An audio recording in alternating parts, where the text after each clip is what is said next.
Saya nggak main-main kalau sudah menyangkut para wali, apalagi Maulana sekumpul. Munafikun, jangan macam-macam kau. Waktumu sudah habis. Waktumu sudah habis. Waktumu sudah habis. Dengan data ini kepada seluruh pecinta guru sekumpul, maka sekaligus ini menjelaskan dengan sahih, dengan terkonfirmasi kuat, tanpa sulit, tanpa adanya kontroversi dan sulit untuk dibantah bahwa guru sekumpul adalah jalur nasabnya memang terkonfirmasi ke dzurriyyah Nabi melalui Sayyid Musa Al-Kadhim Al-Husaini. Jadi demikian. Monggo saya kembalikan. Ini nanti ini nanti akan saya kirim ke keluarga guru sekumpul dan beberapa murid guru sekumpul gitu supaya untuk pegangan gitu ya. Betul. Dan ini nanti di spill ya itu supaya jelas teman-teman ya bisa nanti nanti mungkin juga ada dalam bentuk foto lah, kalau mau nyetak sendiri bisa gitu ya. Berita terbaru tentang si Fuad Pleret. Fuad Pleret yang lagi saat ini merilis adalah sebuah nasab dari Abah Guru Sekumpul terbaru. Kenapa ulun pada akan terbaru? Karena nasab ini tidak pernah ditampilkan sebelumnya selama 300 tahun. Dengan Guru Sekumpul jangan melawan gitu. Kalau ujar Guru Sekumpul Al-Idrus ya Al-Idrus, percayai itu. Kenapa ikan mau ubah? Mau berubah kenapa? Maka mau berubah. Dan ini hanya muncul pulang diambil dari mana? Selama Syekh Muhammad Arsyad Al-Banjari itu lahir sampai dengan hari ini, nasab yang kamu tampilkan hari ini itu tidak tercatat di mana-mana. Hanya dibikin oleh kamu dan kelompokmu atau siapapun lah itu. Siapapun yang mau itu. Kemudian dalam video itu kamu sebutkan kamu akan mengirim ini kepada keluarga, artinya ini dari kamu, dikirim kepada keluarga. Harusnya kan dari keluarga dikirim ke kamu, artinya kamu yang bikinkan ini loh nasab yang baru kami bikin. Nah ini loh nasab yang dari mana? Assalamualaikum warahmatullahi wabarakatuh. Alhamdulillah, salatu wassalamu ala rasulillah, amma ba'd. Kaum muslimin yang dirahmati Allah subhanahu wa ta'ala, dari video Ustadz Sandi Rahman dan Fuad Pleret yang mereka berselisih tentang nasab guru sekumpul, ini bisa kita ambil beberapa pelajaran. Terkhususnya yang harus mengambil pelajaran itu adalah orang-orang yang gulu, yang mengkultuskan dengan berlebih-lebihan sosok guru sekumpul.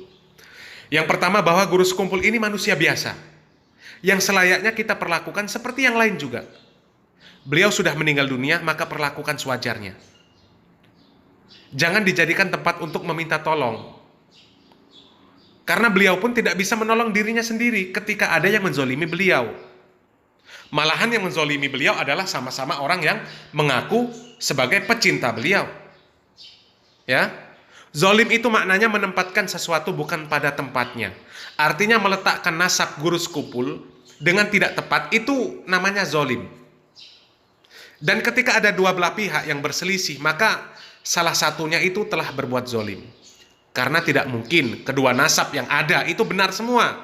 Tidak mungkin. Boleh jadi dari Ustadz Sandi Rahman yang benar, bisa jadi dari Fuad Pleret yang benar. Tapi dari masalah ini jelas, kita ambil pelajaran. Guru sekumpul tidak bisa menolong dirinya sendiri. Kalau memang bisa, kenapa beliau tidak datang kemudian memberikan keputusan dari jalur mana nasab beliau itu yang benar? Mendatangi siapa misalnya yang mengaku paling dekat dengan guru sekumpul, sehingga sesama pecinta beliau ini tidak berselisih pendapat, apalagi sampai main-main golok ya.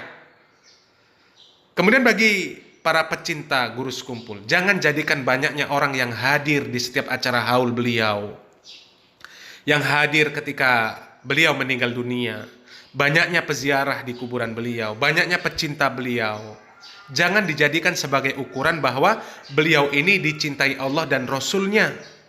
Sebagai ukuran beliau ini adalah seorang wali. Apalagi cerita-cerita khurafat yang kemudian dijadikan dasar untuk mengklaim bahwa beliau adalah seorang wali. Guru sekumpul tiba di kuburan Nabi bergoyang-goyang. Ya. Meskipun dikatakan itu bukan secara zahir bergoyangnya, itu cerita khurafat. Cerita khurafat. Kalau cerita seperti itu dibenarkan, siapa saja nanti bisa mengaku-ngaku bertemu Nabi. Apalagi dirinya seorang Habib, banyak jamaah. Kemudian ketika sang Habib mengaku bertemu dengan Nabi, jamaahnya na'am saja. Ada amalan-amalan baru, qabil tuh. Karena klaim-klaim seperti itu tidak bisa dibantah dengan ilmu. Karena hanya cerita-cerita khurafat, cerita-cerita halusinasi, tidak akan bisa dibantah dengan ilmiah. Tidak bisa dibuktikan secara ilmiah karena tidak ada hujah yang dipakai. Ya, agama Islam itu agama hujah, agama ilmu.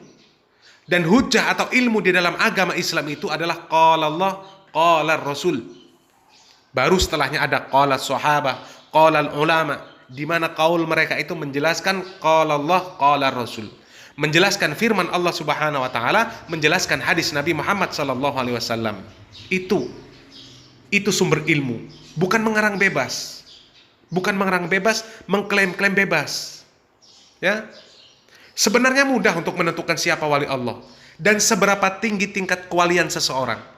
Di dalam Al-Qur'an Allah Subhanahu wa taala mengatakan, "Ala inna auliya Allah la khaufun 'alaihim wa la hum yahzanun." Ingatlah, sesungguhnya wali-wali Allah itu tidak ada kekhawatiran terhadap mereka dan tidak pula mereka bersedih hati. Alladzina amanu wa kanu yattaqun, yaitu orang-orang yang mereka beriman dan mereka selalu bertakwa. Jadi wali Allah itu adalah orang-orang yang beriman dan yang bertakwa kepada Allah. Siapapun orangnya ketika beriman dan bertakwa, itulah wali Allah. Siapa orang yang paling beriman dan bertakwa? Yang pertama para nabi, kemudian para sahabat, kemudian generasi setelahnya, para alim, ulama. Mereka itu wali Allah yang sesungguhnya. Mereka adalah manusia-manusia yang paling bertakwa, manusia yang paling takut kepada Allah, manusia-manusia yang paling bermanfaat bagi manusia yang lain. Khairun nas anfa'uhum linnas. Ya, tidak usah jauh-jauh mencari siapa wali Allah. Kita mengenal nama-nama yang masyhur. Al-Imam Malik, Al-Imam Asy-Syafi'i, Al-Imam Ahmad, Imam Abu Hanifah, Imam Bukhari, Imam Muslim, Imam Ibnu Majah, Imam Tirmizi. Mereka semuanya wali Allah. Nama-nama mereka disebut sampai saat ini. Bahkan sampai tidak ada lagi nanti manusia yang mengenal Allah. Mereka semuanya wali Allah. Dan orang-orang yang tinggi tingkat kewaliannya. Diukur dari mana? Diukur dari manfaat beliau rahimahullah. Diukur dari manfaat beliau terhadap kaum muslimin. Seluruh umat muslim di seantero dunia ini mengetahui akidah, mengetahui ibadah, mengetahui muamalah yang baik, yang sahih, yang sesuai dengan tuntunan Al-Quran dan Sunnah dari mereka rahimahullah. Melalui karya-karya mereka. Al-Imam Malik memiliki Al-Muwatta yang sangat masyhur. Al-Imam Asy-Syafi'i memiliki Al-Um. Al-Imam Ahmad memiliki Musnad Ahmad. Al-Imam Abu Hanifah memiliki kitab fikih Al-Akbar yang mereka bermanfaat bagi muslim yang lainnya.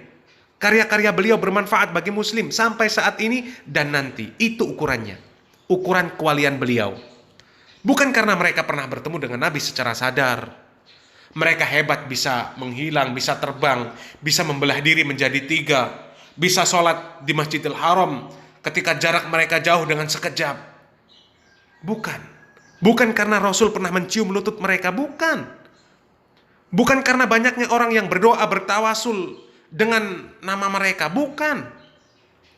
Bukan karena orang yang datang ketika haul beliau begitu banyak, ribuan bahkan jutaan manusia, bukan.